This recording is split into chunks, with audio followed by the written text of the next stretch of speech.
Assalamualaikum warahmatullahi wabarakatuh. Perkenalkan, nama saya Nur Syifa Maulida dengan NPM 0311250110. Di sini saya akan menjawab pertanyaan terkait materi PAI yang berkaitan dengan 5 hukum dasar Islam.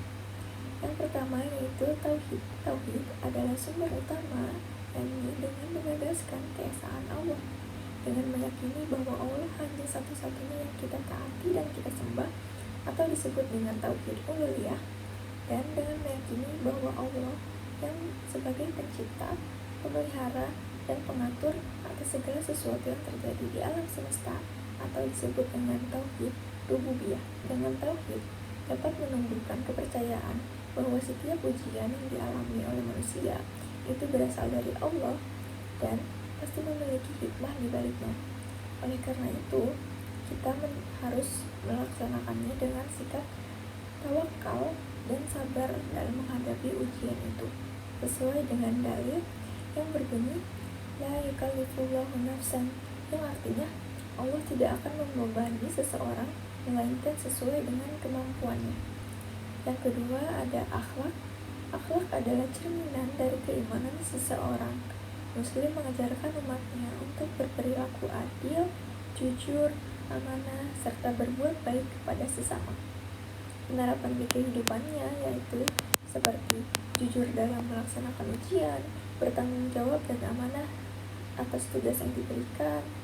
Dengan akhlak mulia, hubungan sosial akan menjadi harmonis dan terciptanya masyarakat yang damai.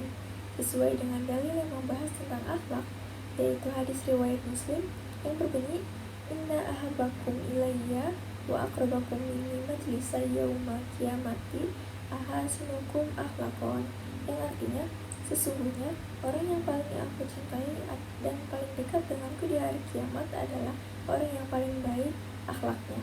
Yang ketiga ada toleransi, atau dalam Islam disebut dengan tasamuh, yang berarti mengakui dan menghargai adanya perbedaan, baik itu agama, budaya, suku, atau perbedaan pendapat. Seperti contoh, menghargai teman yang berbeda agama yang sedang beribadah. Dengan toleransi, masyarakat yang beragam dapat menjalankan hidup yang rukun dan damai. Sesuai dengan dalil dalam surat Al-Kafirun ayat 6 yang berbunyi lakum dinukum waliyadin, yang artinya untukmu agamamu dan untukku agamaku. Yang keempat ada sumber hukum Islam.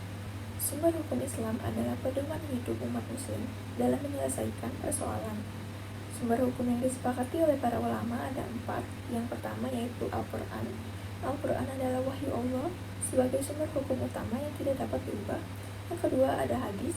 Hadis adalah perkataan, perbuatan, atau ketetapan Nabi Muhammad SAW sebagai penjelas dan pelengkap Al-Quran. Yang ketiga ada ijma. Ijma adalah ketetapan para ulama terhadap suatu sumber hukum yang tidak ada dalam sunnah, yang tidak ada dalam hadis atau Al-Quran. Yang keempat ada qiyas. Qiyas adalah menetapkan suatu hukum berdasarkan analogi terhadap kasus yang serupa. Dalil yang membahas tentang sumber hukum yaitu surat An-Nisa ayat 59 yang berbunyi Bismillahirrahmanirrahim, ya ayyuhallazina amanu atii'ullaha wa atii'ur rasula wa ulil amri minkum, yang artinya wahai orang yang beriman, taatilah Allah dan taatilah Rasulnya dan ulil amri di antara kamu.